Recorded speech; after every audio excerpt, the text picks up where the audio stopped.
another computer, because if you look at our flow chart out there, you're going to know. But like I said, I may get. I don't even feel like.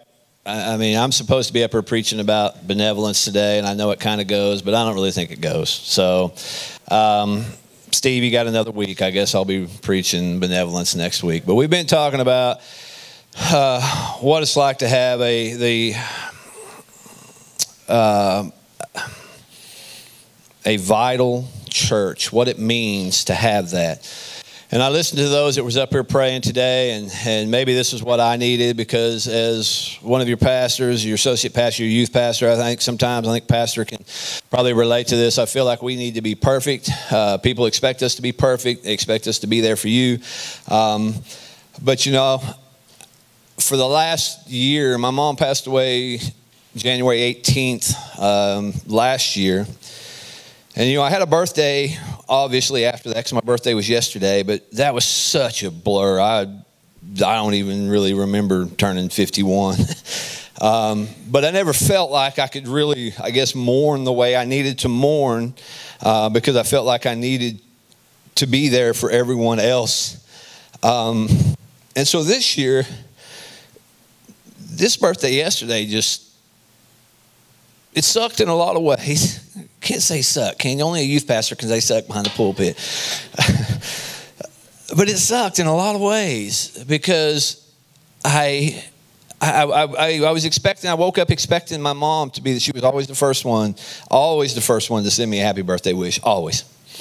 And I woke up, I kept looking for it, because it was always there when I would wake up, and I woke up looking for it, and I thought, oh, she ain't sending me that text this year.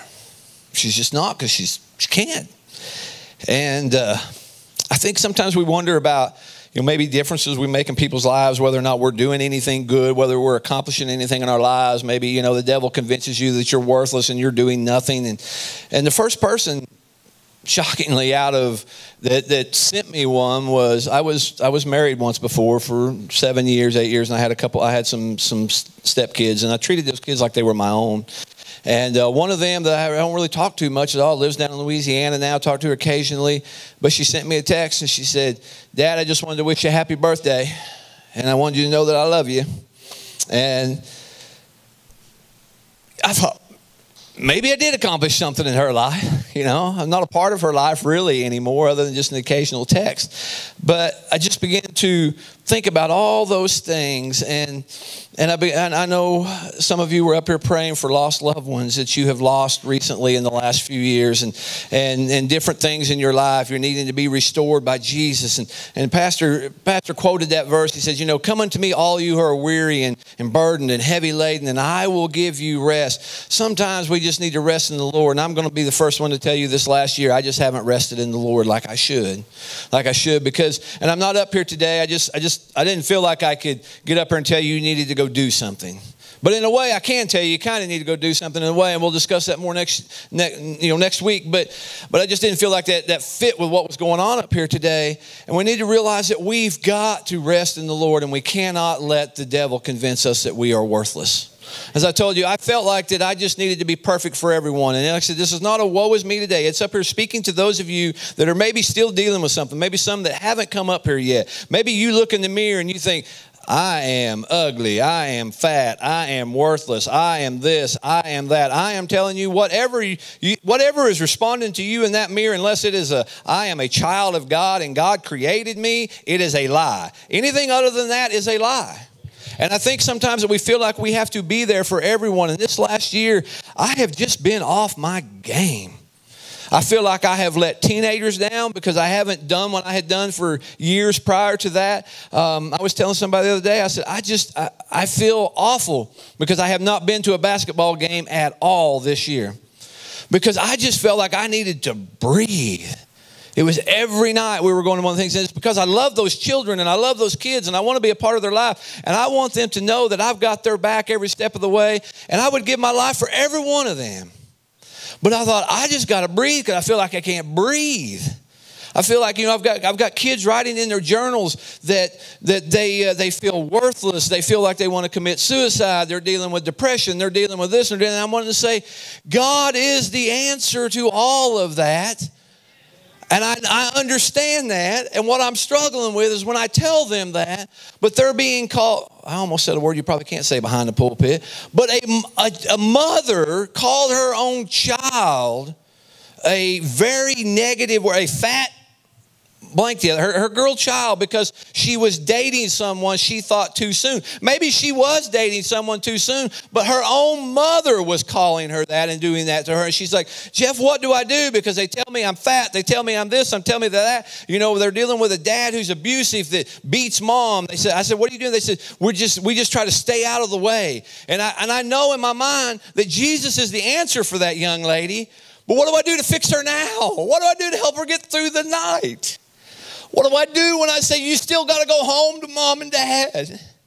What do I do to help her? I know that the overall answer is Jesus Christ and him crucified. But what helps them now? That's what I struggle with. It's like, how can I help them now? And it's not just the kids. It's many of you out there doing some. I've talked to some today. They're dealing with cancer in their life. They've got cancer surgeries coming up. Ones that was up here today, like I said, lost loved ones and different things going on in their life. I just realized yesterday as I sat there at El Imperial having my young grandson hold up Mr. LJ there. He's got the best name ever. I don't do good with baby drool and spit and throw up.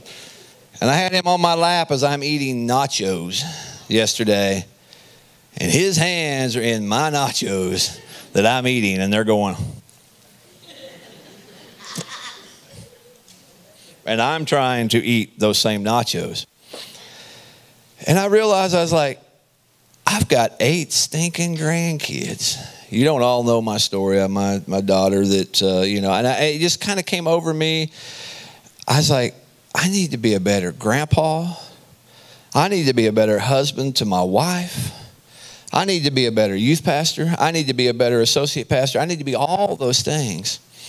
But more importantly, I just need to get closer to Jesus. Because I can't do all of that for everyone until I let Jesus work on me. You may not know the story about my mom, but I was sitting in Mr. Bell's wood shop. I was subbing that day, and my phone just kept blowing up by Clint Staba. And I thought, man, I know I owe you for those tires, but I'll get to you, man. I was like, I'll get them, I promise. And I thought, man, something's going to be wrong. He called, I answered the phone. He said, Jeff, I don't know what you're doing, but you got to get here. He said, your mom's been struck by a car in front of her house. And he said, it don't look good, but you got to get here. And when I got there, they already had her loaded in the ambulance. I didn't even get to say goodbye. And for years, until the paint has finally wore off, the paint just recently wore off, maybe a week or so ago where I can't see it. But my mom's life was a circle of paint where her body ended up. And every day when I pull out of our place, I would have to look at that circle of paint. And that represented the last thing I ever knew of my mama.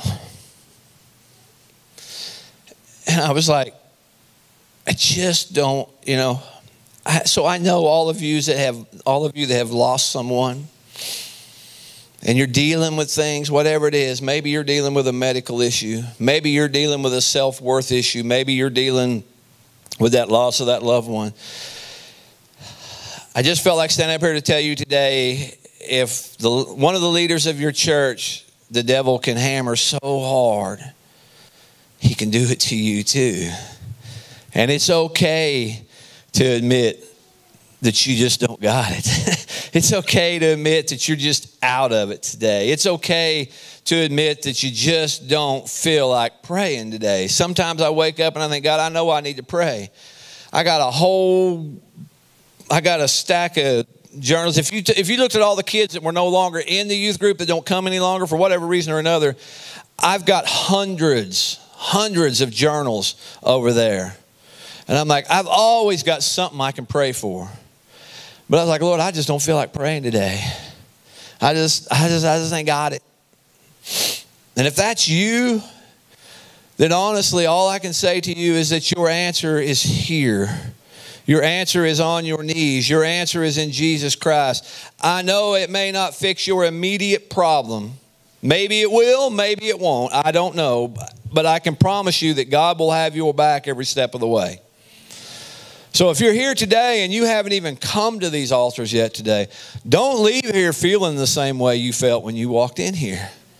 Don't leave here thinking you need to be perfect for your husband or for your wife or for your kids or whatever. God does not expect perfection out of us. He just expects a willing heart, one that's willing to be subject to Him. Sometimes it is hard to be subject to someone. Sometimes it is hard to feel like we can, as men, we want to feel like we can do it all. You know, we are the big, tough guys that are supposed to be the leaders of our home and supposed to be the ones that take care of everything and the ones who do everything that needs to be done. You know, whatever it is, we're that. But you know what, guys, gentlemen, more than anything, what we need to be is a praying, loving husband that is leading their family to Jesus Christ. And the way that happens so many times is just humbling yourself, letting them know that you are, you're not perfect. You're not always the strongest. You don't always have to be. God does not intend us to be that. But He wants us to depend on Him for everything.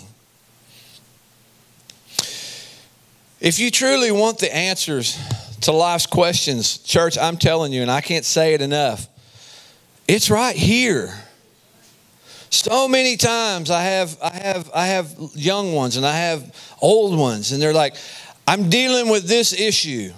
And you can open up the Bible and say, here, it's like Matthew 6, I believe it is. In one of my Bibles, it's got across the top, the cure for anxiety.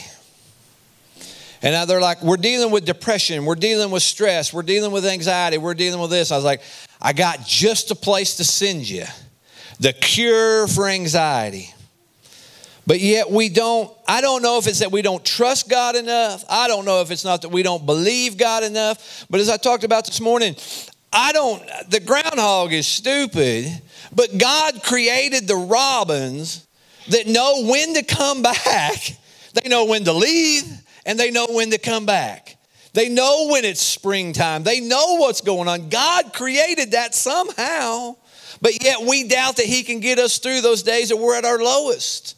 We doubt that He can get us through those bad medical answers that we got. We doubt all those things, but we look around us and we look at how God put everything into perspective and how He created everything that He knows to do. I mean, I look out there at grass in the summertime and in the wintertime when it doesn't have any rain, and now, it's starting to green up a little bit, but I'm sitting there thinking, that looks just dead as a hammer. It ain't never coming back.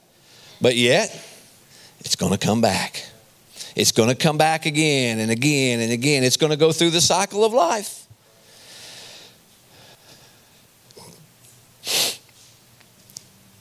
We can either go through life. I've been thinking about, and people can have their thoughts, and you get on social media and you see all the comments and you see this and you see that.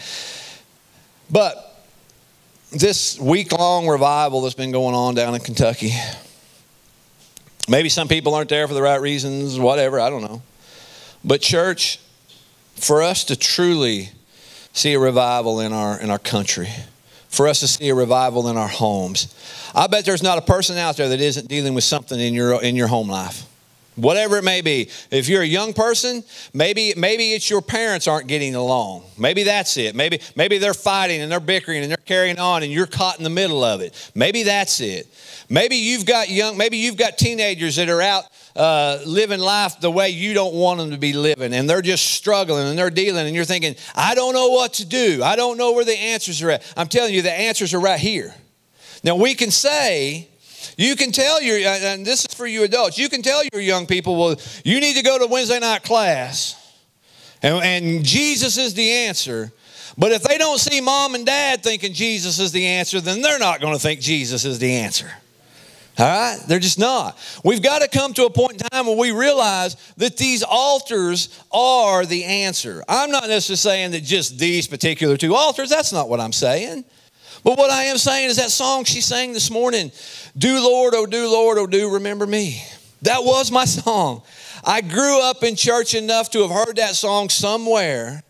And for those times in my life when the voices were speaking, and I've said this before, the voices spoke pretty loud in my head for many, many, many, many years. And I sang myself to sleep. Do, Lord, oh, do remember me. Those were the things that got me through those dark nights. Those were the things that encouraged me to wake up the next morning and take that next step. Those were the things that did what I needed it to do. And then I heard her sing the song, and I'm like, well, that really was a song. That was Jesus getting me through those dark times, even though I didn't know it was Jesus. That's how Jesus works. You know, sometimes he's getting us through those times, and we don't even know that he is. So with that being said, I don't know what else to say here today. Some of you have already made the trek to the altars, but I think some of you haven't. I think some of you, I don't know if we feel too good to come to the altars, if we feel scared to come to the altars, if we feel people are going to be watching me. People, I don't know. But I'm telling you, there's no greater feeling than just to pour out everything you got to God and say, God, you got this. God, I don't have it.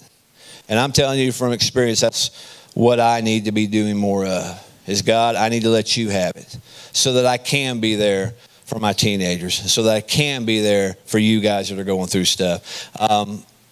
Because if we don't do that, then we're not going to be good for anybody.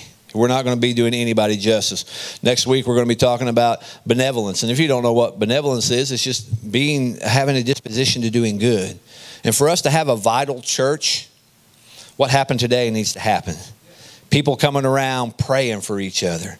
People being that prayer warrior for others. People being that Aaron and that Hur who will stand beside you. And there have been some great people out in this congregation that have stood by me for the past year. People who sent me birthday wishes yesterday and gave me cards and different things. So I'm not, we've got that here, but I'm saying we need to come along beside each other and be those Aarons and those Hurs when somebody's going through stuff. You know, when people are dealing with things, you know, and just be there for them every step of the way. But we as a church, we've talked about church leadership last week. Matt talked about everybody having different gifts, and we've all got different gifts. He talked to, you were 2 weeks ago. He was last week. But to be a vital church, I'm going to talk about benevolence and doing good and helping others. Steve's going to come up here and talk about evangelism. But church, for us to really be a vital church, we've all got to put aside the stigma or whatever the case may be. Throw off the chains. God is a chain breaker. Throw all that stuff and just be a praying church. We need to pray, and we need to pray, and we need to pray, and we need to pray. We need to not feel guilty about praying. We need to not feel guilty. When someone asks me, how many of you out there will be honest and say when you ask someone how they're doing, or when someone asks you how you're doing, you say, I'm good. I did that yesterday. I had people, and I knew what they were referring to. They were wanting to know if I was okay because it was my birthday and my mom wasn't there. My mom always made me tacos. And yesterday I was craving tacos. She always made me Mexican. So that's why we went and ate Mexican yesterday. But I did the same thing. I'm good. For the past year, I ain't been good in a lot of ways. I've been good, but I ain't been good. All right, you know, I've been good, but I haven't been good. And I feel like I've let people down over that year. But I'm not perfect, and I want to do better. And I want to be able to come to these altars more than I do. I want to be able to find my knees at my home more than I do. I want to be able to pray more than I do. I want to have less of those days where I don't feel like praying and more of those days where that's all I want to do. All right? And as a church, we've got to have that. We've got to have that mentality to where we spend more time on our knees than we do off our knees. So if you ladies would come back up here, I don't care what you sing. Chain Breaker, Amazing Grace, I don't know. Whatever it is, I just pray that you would come back up here. And if you didn't get in on that first round, I pray that you get in on this. Don't leave here today and say, man, I wish I had of. I wish I did. The song that stuck in my head, and Brady sang it and tore me up, and somebody else sang it, but casting crowns, scars in heaven. If I had only known the last time would be the last time. Church, we shouldn't have regrets. I saw my mom that morning. She was driving our school bus down to OCA. I handed Gracie to her. And I think I said, "I love you, Mom." I think I did. Had all these plans that I was going to do this and do that with my mom this last year. Church, not only do I not want those regrets any longer in my personal life. I said, I've got grandkids that I just met for the first time last week, and I held my youngest grandson, even younger than that one, I think. I don't know. Is he younger? Okay. Thank you, Shelby, for helping me. But I held him for the first time last week. And that little boy turned around and looked at me. He looked like he was staring into my soul. I was like, I got to do better. I just got to be better. I don't want us as a church to have regrets here today and think, man, I wish I'd have went to the altar. I wish I'd have let somebody pray. If you don't want to come to this altar, we'll pray for you right where you're at. I don't know. Raise your hand. I don't know. But we as a church, let's not have regrets going forward any further. I always pray, and I have prayed for many, many years. I can't control what any other church in this community does. But I want Crossway Fellowship to be a beacon of light for this community. And when people walk in those doors, they feel Jesus. Yes, Jesus. I don't care if they like the music. I don't care if they like how our Sunday school is set up or not set up. I don't care if they like how we do our Wednesday nights. I don't care any of that, as long as when they come in here, they feel Jesus. They feel the presence of God, and they know that we're a church that's got their back. So as I sing through something one last time, if you're here today and you're struggling, maybe it's depression, maybe it's self-worth, maybe your parents are going through stuff and you're caught in the middle of it. Maybe it's decisions you need to make for your life. Maybe it's a cancer going on in your life. Whatever. Here's a chance. He is Lord. If you didn't come, you're stealing. Let somebody know. You know, myself, Matt, Steve, Pastor Dennis. Maybe if you don't feel comfortable with us, somebody else. But don't go through your battles alone, I guess is what I'm trying to say. Because you don't have to, all right? You don't have to. So don't go through those battles alone. It's been a long time since we had a service that didn't go as planned quite so successfully. And it's a good thing. You know, we go through periods, it seems like, where that happens. I can remember in our old church, there were times when we'd go months where it seemed like only about half the time we'd get the service in that we planned to do, because God had other plans. Amen. And that's a good thing. That's a good thing.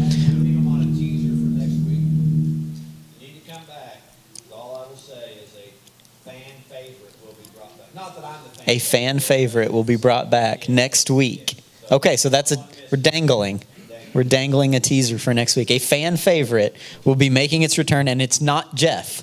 If you were alluded into thinking Jeff was a fan favorite, that is not what he was referencing. Anyway, it's just a fantastic service. God bless you all for coming up and seeking prayer, and Ashley for breaking the seal. There's something about that. Just seeing somebody go, and it's like, oh, this is okay then. Maybe I should. Yeah, I don't know. And then it just kind of, it lingers like, yeah, no, I'm going to. And it's just one after another, after another, after another, because you feel that and you know it's okay. And it is okay. And God's going to take you through the things that you're praying about. He may not take you through them the way you wanted to go. And it may be a harder road than you're wishing for, but He'll take you through it. And ultimately, this life is just a vapor. It's just a temporary thing. And even if this whole life is just one mess after another, that's okay. Because there's a life to come where it all gets fixed. So many people, I see so much online and stuff, people just mad mad at the world, mad at God for letting the world be like it is. Folks, God didn't break the world. We did. Our sin is what's messed this place up. The fact that it hadn't just burned down is proof that God loves us and has patience with us. And he's going to get his way in the life to come, and it'll be God's design, and we'll all be there and get to enjoy that. And in the time being, he'll take us through the things that we go through. Hey, Matt, I got something for Jeff I want to share. I read this morning. I like this round robin announcement business. I know, this is cool. Yeah, I read this thing this morning, Jeff, and when you were talking, it made me think of it. It says it's okay to fall apart from time to time because tacos do it, and we love them. That's true. And doesn't that really just bring it all back around? Jeff loves tacos. Tacos fall apart. Jeff falls apart. And we love tacos for falling apart. Yeah, that's great. We love Jeff. And we love Jeff for the best part of a taco is cleaning up the mess that's left afterwards. Scooping it in your... That's... Okay, people. Trademark. Somebody can have it. The taco plate that has like a little funnel on the edge of it so that when the taco is done, you can just dump it into your mouth. You can have it. Whoever wants to copyright that, just bring me tacos in payment. And my wife likes tacos, so double down, triple down. Carter likes tacos too.